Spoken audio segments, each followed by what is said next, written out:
जब आप काम करोगे तो दूसरी पार्टी कैसे आ जाएगी?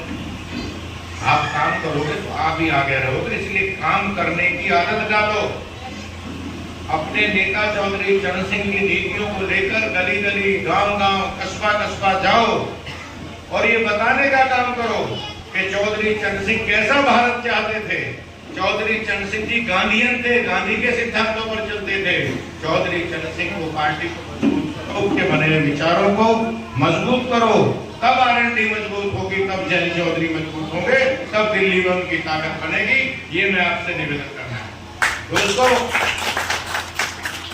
आपके बीच में तमाम यहाँ नेता दादरी में हमारे सूफी भाई थे, मुझे किसी ने बताया उनका बेटा आया हुआ हाँ है।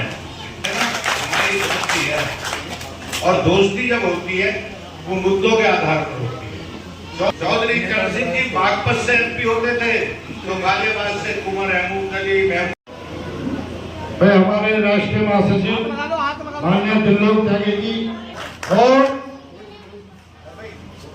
मुझे सब ले लो हाथ में जिला अध्यक्ष बनाने में आजाद मलिक, फतरुल मलिक और हमारे जिला अध्यक्ष इन्होंने बड़ी मेहनत करी है। मैं इसको बखूबी निभाऊंगा, बहुत मेहनत करूंगा और लोकदल को एक बात कहना चाहूंगी कि जितना सम्मान राष्ट्रीय लोकदल पार्टी में महिलाओं को मिलता है, मुझे नहीं लगता किसी और पार्टी में मिलता है। क्योंकि मुझे काफी समय हो गया जैन चौधरी जी के नेतृत्व में काम करते हुए, आदरणीय त्रिलोक त्यागी जी के नेतृत्व में काम करते हुए, तो बहुत सम्मान मिलता है हर स्तर पर। हर मतलब हमारी पार्टी राष्ट्रीय लोकदल पार्टी जात बिरादरी धर्म की राजनीति नहीं करती है। उन्होंने पहले से ही, चौधरी चरण सिंह जी ने हमेशा से ही हर बिरादरी के नेता बनाकर समाज में तैयार करके भेजे और जो आज हर प्रदेश में, राज्य उत्तर प्रदेश के हर जिले में राष्ट्रीय लोकदल के नेता उतारे हुए हैं, जो आज बुराई करते हैं राष्ट्रीय लोकदल की। उन्होंने सबने राजनीति राष्ट्रीय लोकदल से ही सीखी थी। कहते हैं ना कि देखिए, मैं नाम फखरुद्दीन कोटिया है, नगर अध्यक्ष राष्ट्रीय लोकदल का। जिस दिन से मैंने राष्ट्रीय लोकदल ज्वाइन की, उसी दिन से मैंने एक अभियान चलाया कि मैं अल्पसंख्यक समाज को राष्ट्रीय लोकदल से जोड़ने का काम करूँ। और आज इस कार्यक्रम में प्रदेश अध्यक्ष अल्पसंख्यक हमारे दिलनवाज खान साहब, राष्ट्रीय महासचिव शंकर हमारे आदरणीय त्रिलोक त्यागी जी यहाँ आए।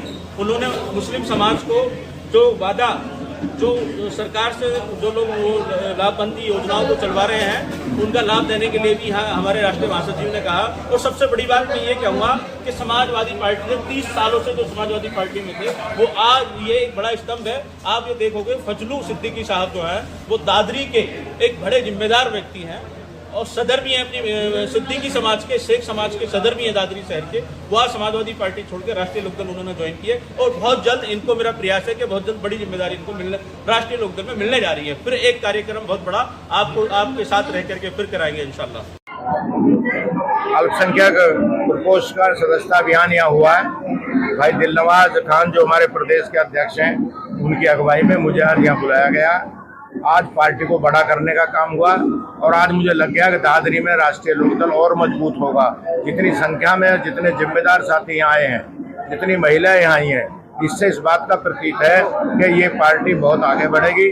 और चौधरी चरण सिंह जी की नीतियों को लेकर हम गांव-गांव जाएंगे, हम जैन चौधरी के नेतृत्व को मजबूत करेंगे और आरएलडी को बहुत ताकतवर बनाएंगे। क्योंकि जब तक माइनॉरिटी के लोग लोकदल में नहीं जुड़ेंगे, लोकदल जैसे इंसान के दो हाथ होते हैं, ऐसी भारत में हिंदू मुसलमान भी एक दूसरे के सहयोगी हैं, एक दो शरीर के दो हाथ हैं। हम एकता चाहते हैं। हम 2 अक्टूबर गांधी जयंती से 31 अक्टूबर तक एकता यात्रा चला रहे हैं।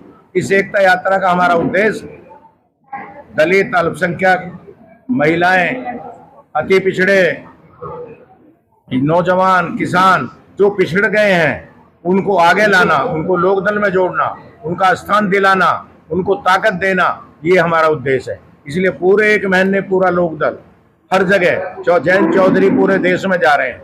वो उड़ीसा जा रहे हैं, तेलंगाना जा रहे हैं, वो राजस्थान जा रहे हैं, वो उत्तर प्रदेश जा रहे हैं, पंजाब जा रहे हैं। ये काम हम कर रहे हैं।